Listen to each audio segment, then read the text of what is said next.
to the weekly roundup on SA Footballer TV. I'm your host Tommy Javor with co-host Darcy Evans. Welcome, mate. Tommy, how you going? Good. Another good week in football. Always a good week. Big weekend in football. Yeah, it was nice of you to come down to the Bay, and you, of course, you're mobbed the Eagles. Too good for my boys. Just an ugly game, but you were 2 goals up at three-quarter time, and we just got over in the last quarter. But yeah, it's enough about the sample. Let's talk about the sample. All right? Indeed, it is. Too good though, and it was good to see you down there. Nice night. So we'll be we're in Div 6, of course. We're reviewing Div 6 and previewing round 7. Darcy, take us for a drive through the first game, please. Yeah, just the first one with Bramah Lodge. Big winners over Mitchell Park, 21-15 and 141 to Mitchell Park, 11-9-75. So the goal scorers for Bramah Lodge, Nils with 4, Brooks, Steele and Aloisi. There's Aloisi named again with 3 each. But then there are a number of goal scorers, 10 goal scorers in each for that team. So well done at Bramah Lodge. Everyone's sharing them around. Mitchell Park, McDonald with 4. Then we had 7 goal scorers, even though they're losing side. They had 7 goal scorers that game. So they shared it around a bit. But a big win there by Bramah Lodge. Just the best players, Brooks, Steele and Motley for Bramah Lodge, and for Mitchell Park we had now Labozetia and Walzak and Farrell. Labozetta. For, yes, weekly Van Den Brick, so well done to those. So big win for Bramah Lodge, just kicking on their merry way. Yeah, no real surprises, and probably it's a nice little segue to what I was going to allude to, is that the Div 7 teams coming up for Div 6 have found the going tough. Obviously Mitchell Park, indeed, no match for Bramah Lodge, and I'll get into the next one. And it's West Croydon who have stamped their authority on this division. 31 goals, 16, 202, and Houghton District's just a measly 5-7-37. 165 point walloping there. Goal kickers again. There was a litany of goal kickers. I think that's the right word, litany. 10 of them, but the key ones were Woodcock with 9, Cam McKinnon with 5, O'Toole kicked 4, Giles kicked 3, and a host of braces and singles. Woodcock rightfully so, best on ground with his 9 goals, along with Francis, O'Toole, McKinnon and Sutton. On the other side, the battlers for districts, all single goal scorers in Dolan, Bray, Kuhar, Horn and Bellotti. And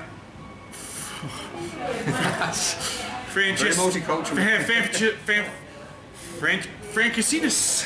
I'm going to go with that. Glanville, Vandermeer, better players for Houghton. Apologies for not being able to say your name right, but it's a really, really hard one to say, mate. But indeed, but look, the goal scorers, that McKinnon again, I mean, the guy that's in his 40s, still kicking 5 goals back, in the best players again, that's just fantastic news, and West Croydon on their merry way, so good to see. And the next game was a huge game, the Wayne Knowles Cup, of course, too. Our fellow co-hosts, 2 of the teams that he coaches, mate. And tell us what was the score in that one? Yeah, so Egan Farm took out the bickies there, 8-16-64 to Mawson Lake, 7-12-54. The goal kickers for Eagle Farm was Bryant with 3, Matthews, and singles to a number of players there. And then to Mawson Lakes, we've got Power with 2, Phillips with 2, and then about 4 or 5 other singles there. So a bit of a spread around there for both Mawson Lakes. Best players, we go to start with Ingle Farm, Hancock, Smart, Bryant, Buck and Lynch. Then for Mawson Lakes, we've got Delbridge, Buchanan, Carr, King and Simpson. It's a very close game, very good win, close game. So probably good win away from home for the boys at the Kennel, and takes them to, is it 5-1 now? I think they sit. It does. It takes them to 5-1. Mawson Lakes sitting 2-4. Mawson Lakes actually still in the 5 on 2-4, but precariously placed, mate. Probably just see a bit of the weather there. You got 7-12 and 8-16. So whether the wind, the weather had anything to do with it that day, but it certainly had an impact on the final score. But it was seasonally. Our next game, of course, was Woody South and Trinity. Interesting little outtake there. It was Woody South 10-15-75, too good for Trinity 9-10-64. This one was at New Vision Oval, at Woody South's home ground. Goal kickers, McNeil, the standout with 6 and Pryor kicked 2, singles to Burns and Ahmed.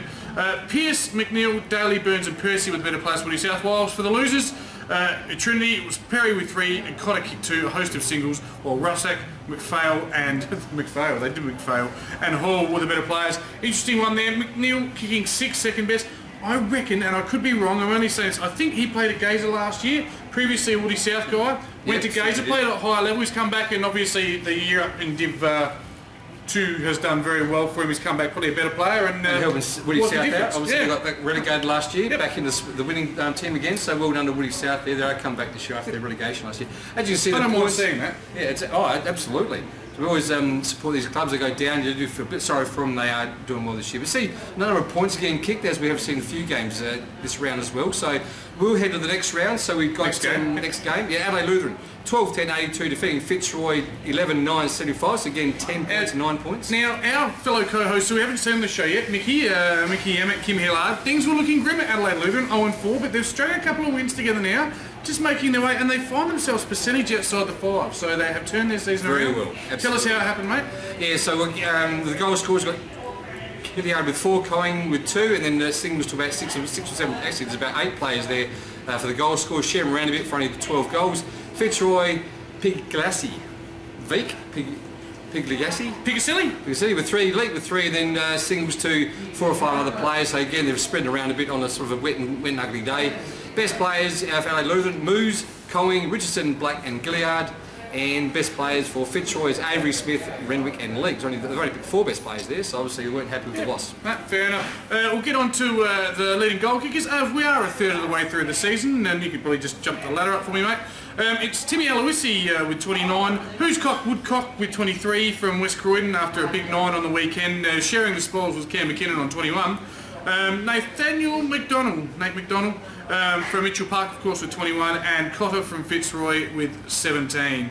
And the ladder does make interesting reading, and I'm going to come out with a bold statement here. Probably not that bold for anyone that's played West Croydon. So the producer, Luke Hosey, happy birthday to Luke, yes, by the way. Indeed. Happy birthday, Luke. Listed the lay-down misère of the comp to be Modbury in Div 2, as the certainty. I'm saying it's West Croydon in Div 6. They, at the moment, don't look like they're going to be touched by anyone. And that massive win on the weekend, it just proves how strong they really are. Yeah, 27 goals. Well, you know, a week's long time. Hopefully they could get done this week, but I think they're looking the goods. They're on 6 win stars. Who we got there on 501? 3 teams? Brahma Lodge, then Ingle Farm, Woody South, and Mawson Lakes take up the top 5. Then it's just tight. Sorry? Then it gets really tight, doesn't it? It is. So obviously with the 2 wins between Mawson Lakes, Hound Districts, now they Lutheran, 1 with each, so everyone's had a win this year, which is good to see in amateur league footy. Yep. Trinity, Mitchell Park, then Fitzroy just obviously on percentage, all with the 1 win. Yep, you could see any one of those bottom 5 teams being relegated, you could see any one of those squeezing into the 5. So quite an interesting division indeed. Let's get on to this Saturday's game, of course, Saturday the 14th of May, and our first game is Fitzroy and West Croydon. Gee, if West Croydon won by top versus bottom. well over 200 points, I reckon they probably do exactly the same to Fitzroy this week, so West Croydon by a big shot. I think West Croydon's only chance is a bit of vertigo from the West Croydon players when they're on that slopey oval and they roll down and fall away and take a few quarters to get back. I think, no disrespect to Fitzroy, who have done... not at all, absolutely. They've had a win this year and they're battling away, but I think West Croydon will win this by a lot. It's over 20 goals. Yeah, I don't like to predict wins by over 20 goals, but it will be probably around about 20 goals.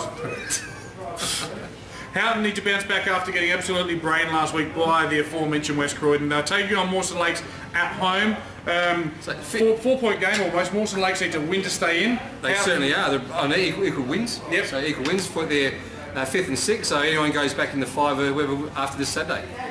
And who do you think that will be? I reckon that will be Mawson Lakes for me. Yeah, it's a long way to bounce back from a performance like Indeed. that for Houghton. I think Mawson Lakes will be too strong. The real improvers this year have been Woody South sitting 5-1 in 4th place. They are visiting Mitchell Park, not far away, sort of just down the road a little bit. Your thoughts? No, Mitchell Park not having a good year again, unfortunately. But look, Woodville South, they're doing very well. They've obviously rebuilt from last year. Got a few players back to set that guy from Gazers, so doing very well. McNeil, and they're sitting 4th, doing very well. So Woody South for me. It's at Mitchell Park. Sorry. At Mitchell Park, yep, I think Woody South as well. The Wayne Knowles Cup, Volume 2, Hingle Farm and Brahma Lodge at Roe Park. The Doggies, can they do it? They're sitting in 3rd, Brahma Lodge in 2nd. Could be a bit of a match of the round. It's 2nd versus 3rd. So it is match of the round. Definitely match of the round. Only the 1 loss each. So look, I'll probably, where has it been played? At Ingle Farm, but I'll go for Ingle Farm for home ground advantage. I was at this game last year, the last time they met, at Roe Park in Ingle Farm, and Brahma Lodge midfielders had too much toe, but it looks to me like Ingle Farm have picked up a few players that are going to help their balance. They've picked up some goal kickers in Ukraine and these types that I thought would add potency, but what's happening is they're still only winning by small margins, but they are getting the job done. I'm going Ingle Farm. Ingle Farm? Perhaps tipping with my heart a little bit. Hopefully the great man Paul Manuel, if they have a win, will be on the show next week. Indeed. And our last one, Darcy, is... We've got Trinity versus Adelaide Lutheran. So Trinity are sitting in 8th and Adelaide Lutheran are sitting in the 7th spot. So 7th and 8th spots. Look, it's probably wherever it is, it's probably at Trinity. Fair way to drive for the boys. I'm going for Trinity up there. I've got to ask you, is the new freeway going to make a difference? They're going to get there quicker? There's the Northern Expressway. It's out. It zips away out there. Adelaide Lutheran have improved greatly, but again, that journey out to Trinity is a long one, and I think Trinity really need this one. If they don't win this, they could well find themselves in the relegation zone. Indeed, they could. Adelaide Lutheran playing, both teams playing, trying to get into finals position. So this will be a close one. I'll take Trinity merely because of the home ground advantage. Thanks for watching the Div 6 Weekly Roundup. We'll be back next week. See you later.